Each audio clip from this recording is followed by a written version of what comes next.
Alrighty guys, I'm going to title this video My American Airlines Experience. And I'll let you guys know exactly how this went. So I'm here at DFW in Terminal C. There's downtown Dallas out there.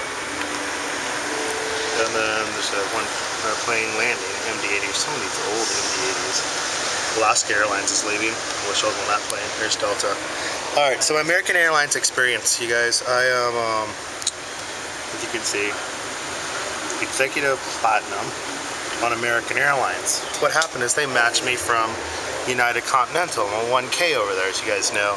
And I've been flying Continental since 1998 exclusively. Last time I stepped foot on American Airlines was in December of 2001, and that was to go to Port of Spain. Continental wasn't flying to Port of Spain then. And I already started flying Continental in 98, stopped flying American. So, flew them with a horrible flight experience. So I decided, you know what, it's been 12 years. Let me give American Airlines another shot. You know, 12 years, things change. The only reason I gave them another shot is because of the merger with United, and I got ex-plat status. Otherwise, I never would have just flown them as a regular coach passenger. So, I went to Miami, flew down in First on a 767-300. It was okay. I mean, the food was alright. What surprised me was there was no PTVs in the plane, but I could live without that. So I went in with an open mind, thought I actually had a really good flight. It's like, hey, I'm starting to like American. It's not as bad for all these horror stories. So, on the way back from Miami, American Airlines proved that it was a flying circus all over again, and that nothing really changed in the last 12 years. I mean, you guys, you know, I fly well close to 100 flights a year. I fly well over 100,000 miles on Continental United. I have never sent in one single complaint in my entire, since 98. So what is this? It's 98. You're looking at 14 years. Never sent in a single complaint on Continental, not one. They always took care of me, got me where I needed to go. I actually never had a plane completely break down on Continental. I call myself extremely lucky, but anytime anything happened, they put me in the Hyatt, Marriott. This is what happened. So we're in Miami on a 737-800, which I consider a pretty new aircraft. Never had one break down on Continental, and Lord knows they don't have any shortage of 737s over there. Breakdown like this. So we got on the plane, got to deboard the plane. So no, we're not going to go. Maintenance issue. So we got off, and there's like, well, we don't know what we're going to do. Just sit here while we look for another plane. Alright, so they find another aircraft. We go to our airplane. It's ready by it's pretty about 2.5 hours delayed. We get to our plane, sit down. We sit on the plane for another 2.5 hours because they couldn't cater the damn thing. We're at a hub. They couldn't move a catering truck to come cater a flight that was already delayed 2.5 hours.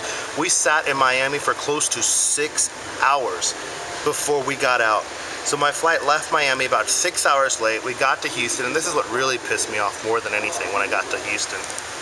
There was nobody to greet our aircraft. I got off the airplane. There was not one single person at the gate. No one. No one at the gate. No American signs, nothing, because they use the CUTE system, which is any airline can be at the gate out there. So there's nobody there. So I got on the phone, called the ex-plat number, and say, look, I'm here in Houston, there's no one here. They're like, well, just go get a hotel, you'll get reimbursed. So I was gonna walk out, I was gonna go towards the Marriott. They told me walk out into the lobby, and there's a big long line of people. Guess what? I had to stand in this long ass line because there's no ex-plat line. Whereas on United, if I was stuck on United, there is a 1K line or a priority access customer service everywhere. Nope, everyone was just standing in one line. So they put us in a hotel, the Quality Inn. Really crappy hotel, motel I would call it, really crappy, not even close to the airport. Here's the best part. We get to the motel, they wouldn't accept the vouchers. They're like, we have never seen these vouchers before.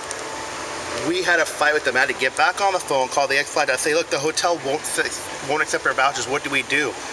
They're like, well, there's nothing we can do. The hotel is telling us all to go back to the airport after we had to take a taxi over to get to the damn hotel.